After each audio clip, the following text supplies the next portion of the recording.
Alrighty, well, welcome to our training today, everybody. My name is Trevor, and I'm going to be hosting. I'm going to be talking about just the basics of doing some retail listings. Do a couple of examples with you guys right here on the spot. It's always nice to review, and I think as much as we review, I'm going to review a little more, just to make sure everybody knows real well how to get a listing off the ground. Okay, so this is of course what we call our retail drop shipping strategy, which means our supplier is a company like Walmart.com, for example, and they're going to be both our supplier and our shipper. They're going to drop ship the item for us, which means you're not going to package anything up. You're not responsible to buy a product up front or carry inventory. Your job is to simply view Walmart's items, select a few to post onto eBay, and list them for sale. And if they sell, you'll make a commission and have Walmart drop ship it. If they do not sell, then no big deal. You've just lost a little bit of time. And most likely, as we talked about just a minute ago, before we started the recording, for you, those of you guys who are here with me live, we talk about how you would consider relisting an item multiple times, because guess what, guys? Not everything sells every week. Not everything sells every 2 weeks. Sometimes you get products that sell only as often as once a month. But that's still 12 times in a year. And if you're making $50 a sale off of that one individual product, that can still equate to $600 a year, right? Multiply that by dozens of those types of products, and you're leaving thousands of dollars on the table if you don't do this correctly. Okay? So there's a lot at stake here, and we want to make sure you guys do this the right way. So let me do a couple of examples. I've got an eBay account up. I've got Walmart as my supplier, although you can use other retailers if you'd like. We're just using this as an example today. I'm going to log into my eBay account. If you don't have an eBay account, make sure you sign up for one. You're also going to need a PayPal account. Sign up for a PayPal account as well. And then you're going to come up here and you're going to hit this sell button. Now I'm going to zoom in just a little bit. There we go. You can see it. It's all the way up here at the very top of my screen, next to my name. I click sell. And it takes me to a screen that looks like this. It says, tell us what you're selling. And of course, I don't know at this point, right? I haven't figured out exactly what I'm going to sell. So I go back here to Walmart, and I'm just going to choose something at random, right? Let's find something. I guess it doesn't really matter. I like furniture. I think the margins are good in furniture, and I also think this drop shipping strategy works very well with furniture. So I'm just going to choose something at random here, a piece of furniture at random that'll work. Okay, I guess it doesn't really matter what I choose, right? Maybe I'll choose this one right here. Okay, I've got this little Mainstays Connectrix futon, and it comes in a couple of different colors, brown or black.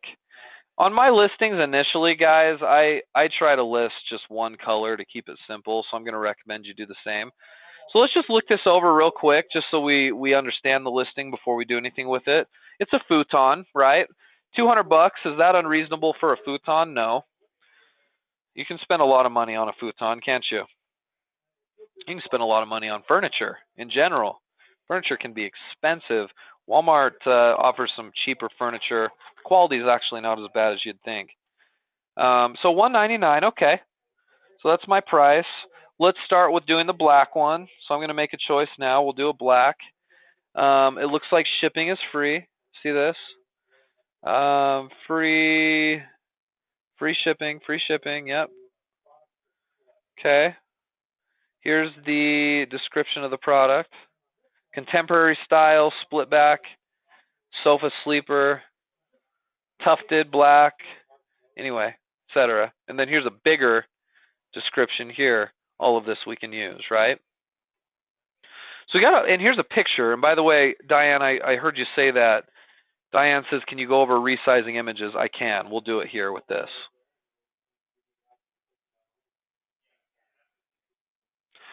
Carrie, that's an excellent question too. Carrie says, how do you know which drop shipping suppliers to trust? Part of that comes through experience. So when you guys are first starting, you ought to go through trusted retails or retail companies: Walmart, Target, Amazon, Sears, Overstock, Wayfair, you name it. The big brand name companies are very good to start with because they are very trustworthy. As you get good at this, what I find myself doing anyway, Carrie, is I start to test out different suppliers.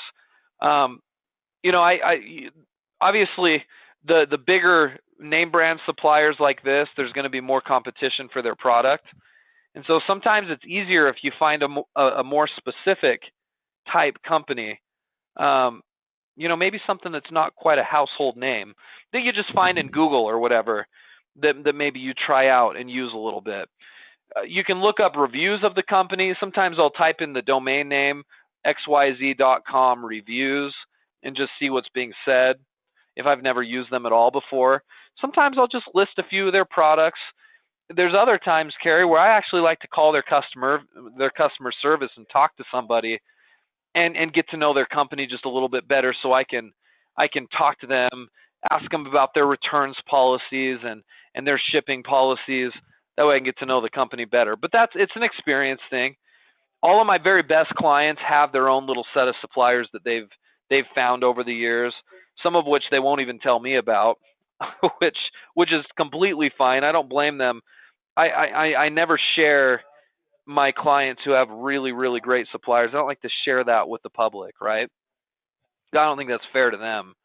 So instead, I just keep that for myself and teach you guys how to find some of your own. So yeah, really good question, Carrie, but that's an experience thing.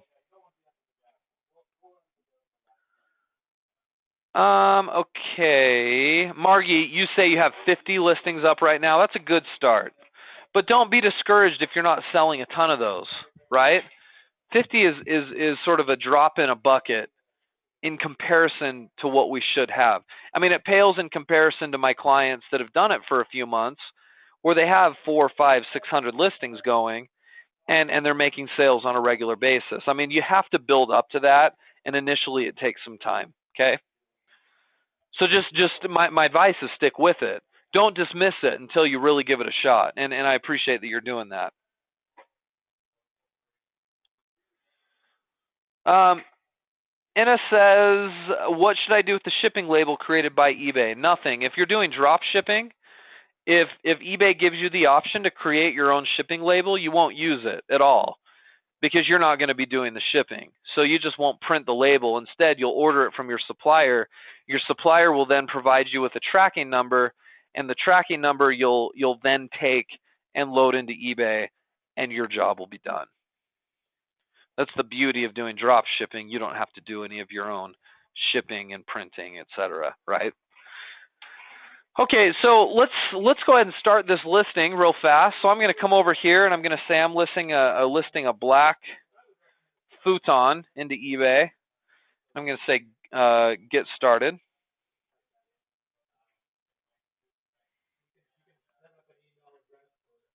Okay, and then I am going to go to this part doesn't matter that much, truthfully. So just pick something and go with it. So I'm just going to go whatever, furniture, sofas, love seats, etc. Continue. Don't choose more than one. Just choose one because they charge you extra if you choose more than one. Okay, so here's what I start with. I start with just the normal Walmart title right here. So I'm going to paste that in. I'll come back and change that later. Condition, new, subtitle costs extra, so don't use it. We need a picture of the item. So here's how I like to start. You can either right-click right here. So just like I did, right-click on top of the image. Let me make sure I got the black one, by the way. Yeah, this is the black one. Right-click on top of the image and save it to my desktop. Okay, I just saved it just like that. And now I come here to pixlr.com, Pixlr it's called, Pixlr. And once I'm here, It's a free tool that will help me size the picture. So I go to Launch Web App. I've already downloaded the picture, so I can start by going to Open Image from Computer, and I'll go ahead and do that. And I'll find my image I saved right here. It's on my desktop, and so I can upload that into my Pixlr program. Now, notice something for me real quick. This gives me the size right here. It says 450 by 450 down here at the bottom. It's the size of my picture. That is too small to load into eBay. eBay requires at least 500 on one side or the other. 500 pixels, that is. That's a size. So I need to size this up, which is actually very easy to do. I come up here to Image, and then I select Image Size. And then I can simply change the width or the height to 500. And I just did. I just typed it in right there. I'll hit OK. That expands it out just ever so slightly. You probably can't even notice the difference at all, but it did increase it 50 pixels. So I'm going to go ahead and go File, and then I'm going to save this. Okay. I'm going to save it. If I would have downloaded it from Walmart and it would have been big enough, I wouldn't have had to do this, but it wasn't big enough, so I loaded it into Pixlr, up to the size, and now I'm resaving it right now. So I'm going to select Save. We'll save it back to my computer right on the desktop, and we're done. Okay. So the picture's now big enough, and now we're ready to go on in and load it into eBay. So I'm going to go back to my eBay tab right here and click this little box. I'm going to select my photo, and I'm just going to find it right here on my desktop. And that'll load it on in. Finish. And there's my picture. Okay. I know it's big enough because I changed it to 500 by 500. So that's good. Now here's where it gets a little tougher. That eBay is now requiring a UPC, and a lot of times I just do. It does not apply unless you can find the UPC code on the Walmart listing itself, which often you cannot. You'll just have to skip that. Now you don't have to do all of these, but you do have to do the ones where the green asterisk is. So I'm just gonna do this as brand. We know the brand, right? This is a Mainstays brand from Walmart, so I can type that in. Mainstays. Manufacturer's part number. Same thing as the UPC. If you don't find it on the Walmart item, you may not have it, so I can simply do does not apply. All this other stuff is optional. Just for the sake of speed, you might skip through it because most of the details about the item you're just going to put here in the description. So I'm going to go back to my Walmart, and I'm going to click the description here. Okay. Now, watch as I do this. Hold on just a sec. I need to edit this a little bit, but I'm going to copy it all. Okay. Highlight, right-click, copy, and I'm going to paste it all in here. But notice as I paste it in, it's got some information about Walmart. It says important made in USA origin disclaimer. For certain items sold by Walmart on walmart.com, the displayed country of origin information may not be accurate, blah, blah, blah. I don't want that, right? That shouldn't be in my description. That's just a Walmart thing. I just want the stuff that people are going to want to know. So I'll read through this, and if this looks good, it's not referring back to Walmart or whatever. It also says futon in multiple colors, but I don't want that. I want to just say, futon in black, because that's all I'm selling is the black version. So I'll just put that down. Mainstays futon available in black. So I just edited that just a little bit. Make sure it doesn't say anything else. Nope, that looks good. So now I have my title up here, right? Title of the item, it's new. I've got a picture. I've got my item specifics in here, Mainstays, etc. And then I've pasted in the details of the product description. I'm almost done at this point, right? I'm almost done. So now I can sort of scroll back down through. Oh, whoops, there's brown again. Take out brown, right? Got to edit that up a little bit. That's the trouble with listing something that has multiple variations. You have to edit that a little bit. Now to the part that my clients get most confused about, and that is price. Okay, let me give you a very, very simple way to do this. At Walmart, it's priced at $1.99. Okay, there's no shipping cost. We established that because we looked earlier. Okay, and then I'm going to take 199 and I'm going to multiply that by 10%. So multiply 199 by 0.10, and that's going to give me about $20. That's an estimated sales tax figure, because when I buy this to send to my customer, and remember, I only buy it if I already have sold it, so there's no risk here. But if this sells and I go to buy it, Walmart's going to charge me sales tax. We estimate that at around 10%.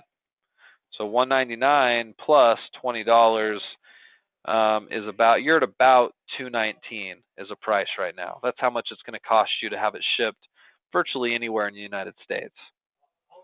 Well, take that $219 figure that we came up with and multiply it by 1.4, okay? 1.4 gives you $307. That's my sales price. We do a 40% markup on our items, guys. It's clean, it's easy, it's sort of like, it's like a standard amount, right? So, you know, in the retail world, I know this isn't true of all industries, but in the retail world, a lot of stuff is 40% markup. Furniture, it varies. Jewelry, it varies. Electronics, it varies. I mean, it's definitely industry specific. But when you're starting on our strategy, 1.4 is very appropriate. So we'll start there. So I multiply that by 1.4. My sales price then, guys, is $307. I'm going to select fixed price right here.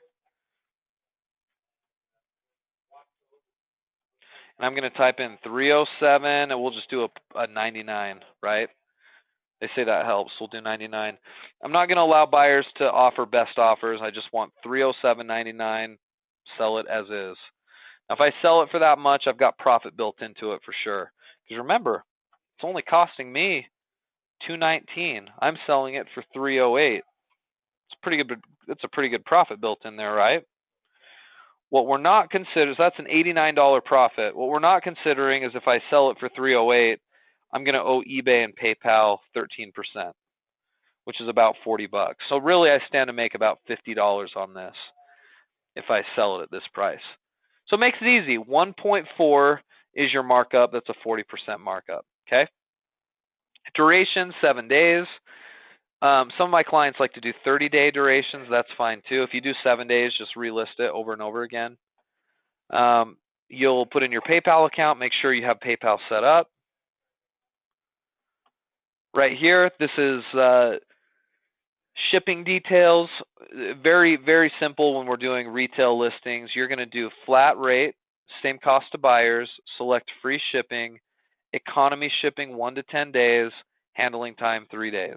That's your shipping right there, every time, if you're doing retail listings, okay? Flat rate, economy, free, 3 business days handling. I won't go over the details of that. You don't have to do anything with package details, you know, because obviously we don't know. We don't know how big the package is coming, and we don't care either because we're not dealing with the shipping. Okay, so skip over that. You can set up a return policy, which, by the way, can I just recommend you do 14 days money back policy, buyer pays return shipping. You can select all these options that make up your return policy. The cool thing is, if you're using a really good retail company, guys, somebody wants to return something, it's not going to be returned to you anyway. It's going to be returned directly back to Walmart in this case. And big chain retail companies have really, really good return policies. So it's not a big deal if somebody needs to return something. It's not going to cause any stress for you or any financial burden at all. Okay, that's it, guys. Then I would come down here and I would hit continue and list the item. This isn't going to cost me anything to list. Okay, it only costs me if I go over 50 in a month. And then on my 51st, eBay charges me 30 cents, so on and so forth. 30 cents, 30 cents, 30 cents for each additional listing. So this is free to do. So you guys who are new to this maybe, or who are a little worried about, is this risky? Is it going to cost me money? No and no. Neither is true. It's free to do. It's not going to cost you money. It only costs you money if you sell an item. But when you sell an item, you have money there to pay for any fees. Okay.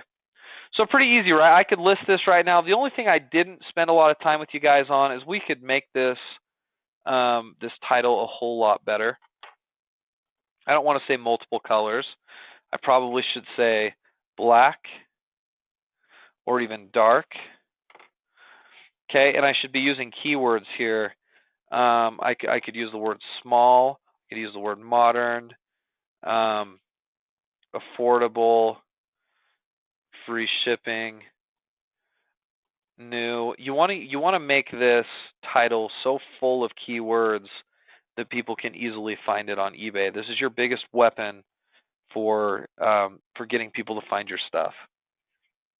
So use keywords effectively there, and that'll help you out a tremendous amount. If you put something up that's not selling, you might want to check your title, because oftentimes it's because you chose poorly when it came to choosing keyword phrases. Okay? Again, no subtitle. Everything else is good here. You can add multiple images if there are some available, but this is it. This whole process right here took me, 10 minutes with you guys here on the phone, but that was explaining things. Had I just sat down and had I just done it, it would have taken me like 3 minutes or less, which might surprise you, right? That seems really quick, but it's because we've done this for a while. And if you do the math on that, you could do 3 every 10 minutes at that rate. You could do close to 20 in an hour. And if you did this for an hour a day, right? 20 an hour a day, you'd have 140 listings done in a week, right? So you put it into perspective.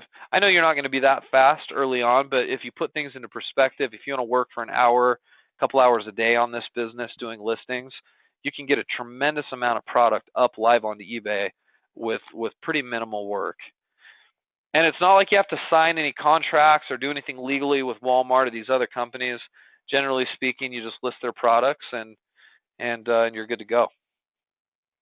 So anyway, easy to do. I'm going to give you guys an opportunity to try if you haven't already.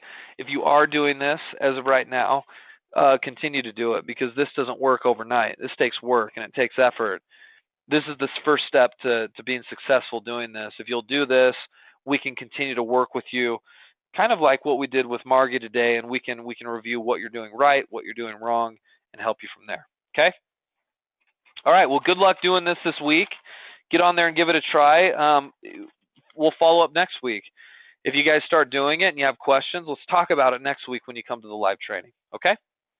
All right, guys. We'll see you all next time.